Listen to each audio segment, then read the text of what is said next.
Hoje vamos então falar da saia soleil ou da saia godet. O que nós temos em cima da mesa é uma representação em pequeno daquilo que seria realmente a saia godet em tamanho grande. É mais fácil assim, é mais fácil de visualizar e de entender realmente o que é a saia godet.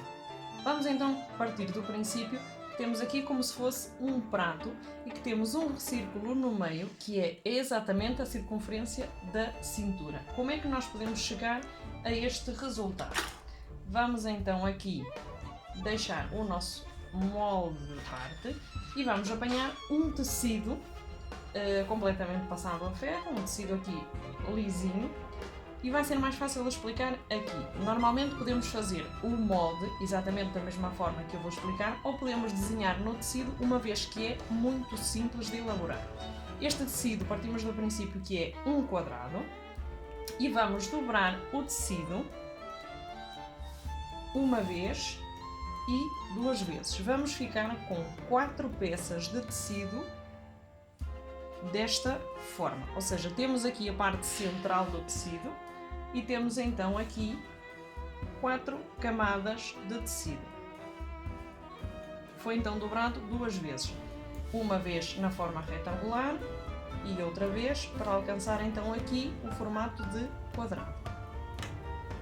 Partindo do princípio que temos a dobra para uma saia de soleil completo, saia com roda completa, vamos partir do princípio que aqui é o nosso centro de ação. O que é que eu quero dizer com isto? Para esta saia nós precisamos da medida da cintura e precisamos da medida do comprimento da saia. A nossa cintura será marcada neste ponto e o comprimento da saia a partir deste bico para todo o comprimento. Partindo do princípio que já calculamos então a nossa cintura, o cálculo que vamos fazer é a nossa cintura menos 2, este menos 2 reduzimos 2 cm por causa do corte apanhar ao viés e aumentar então assim o tamanho da cintura. Reduzimos então 2 cm quando fazemos o cálculo, é opcional, há pessoas que não o fazem, e depois dividimos por 6. Esse nosso tecido é apenas uma representação, não vamos poder fazer tamanhos reais, mas imaginemos que o tamanho da nossa cintura é de 2 cm. Nós, a partir do ponto que temos o centro da nossa peça, marcamos 2 cm e vocês dirão, mas é preciso um compasso em medidas largas? Não, realmente não é preciso compasso. Há compassos profissionais para este setor, mas vocês podem simplesmente aproximar a fita. Imaginemos que a medida era, por exemplo, 7. Vocês vão com a fita sempre a partir do centro, rodando, e à medida que vocês vão rodando, vão fazendo a marcação e vocês vão ver que vai quadrar um círculo. Realmente há compassos para este tipo de trabalho, são realmente compassos profissionais, estão desenhados para este tipo de desenhos, este tipo e outros. Há diversos tipos de desenho onde podemos aplicar o compasso, mas não é necessário. Como vocês veem, conseguimos fazer então o traço de uma circunferência sem qualquer problema. Imaginemos que nós pretendemos agora 40 cm de circunferência. Pois então temos que partir daqui e marcar a todo o comprimento os 40 cm da nossa peça. Vamos, a partir aqui do centro, por exemplo, calcular 20 cm a título exemplificativo, ok? A vossa saia vai ter o comprimento que vocês definirem. Se for uma saia midi, convém que seja depois do joelho. Se for uma saia mais curta, convém que façam a medição no local onde vocês pretendem encaixar, tendo sempre em conta que vocês aqui vão calcular a cintura, mas há pessoas, como eu, por exemplo, que gostam da saia mesmo na cintura. Realmente não gosto da saia calculada na cintura e depois a saia fica um bocadinho mais abaixo. Portanto, a medida convém que seja realmente exata para que não descaia a saia depois quando está vestida. E já por isso mesmo eu também gosto dos cós muito largos.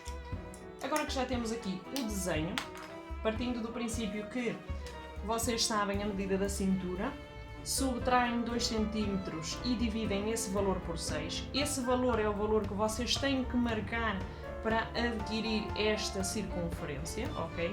Imaginemos que temos uma cintura de 30, que não é o caso, mas imaginemos que temos uma cintura de 30, dividimos por 6 e o valor que nos der é o valor que vamos então colocar daqui a aqui, sempre a partir do centro até traçar a circunferência.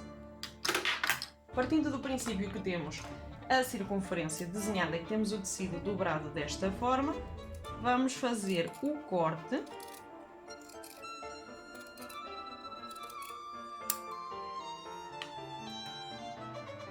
e partindo do princípio que já desenhamos então aqui também todo o resto da circunferência, fazemos o corte de igual modo, sempre quando nos permita. Isto evidentemente convém depois usar uns alfinetes e usar material adequado à marcação. Esta caneta é a caneta Marco, que eu já tinha explicado aqui. E agora o que nós vamos conseguir daqui é outro prato. É exatamente isto aquilo que nós fazemos com a saia Godé.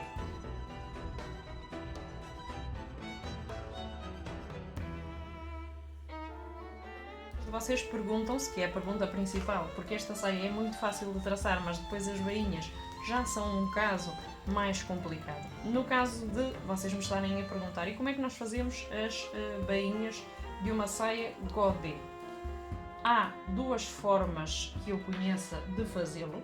São as duas formas até bastante simples, a questão é mesmo saber aplicar. Imaginemos então que a nossa saia Godé, por exemplo, tinha o traçado por aqui. Imaginemos que temos então o tecido completo e que o nosso traçado vem até aqui. O que nós fazemos é aumentar 2, 3 ou 4 centímetros, dependendo da bainha que nós pretendamos, e fazemos então o corte pelo exterior, de forma a que depois possamos enquadrar esta mesma peça que recortamos na bainha, ou seja, costuramos esta parte como se fosse um viés. Seria mais ou menos fazer este processo, cortar a saia pelas marcas que a saia nos dá e depois, à volta, cortar então o excesso que nós pretendemos para depois fazer então a bainha da saia. Outra forma que eu conheço de fazer a bainha à nossa saia é simplesmente fazer a bainha de lenço. Como vocês sabem, ao costurar a saia vai sempre sobrar tecido, uma vez que ela vai crescendo e a parte exterior é realmente maior do que a parte interior, vai sempre sobrar tecido. E fazer a bainha de lenço consta realmente de fazer uma pequena dobra de tecido, e quando eu digo pequena, meio centímetro aproximadamente, costurar a toda a volta e fazer então a segunda dobra. Este seria mais ou menos o procedimento a toda a volta e depois o tecido vai adaptando de forma a que se consiga então fazer aqui uma bainha a todo o comprimento. São as duas únicas formas que eu conheço de fazer as bainhas sem realmente fazer aqui um mau trabalho. Espero que vos tenha sido útil e espero que vocês tenham gostado desta explicação. Tentei dar o mais sintetizado possível para que vocês possam então aprender de uma forma muito rápida.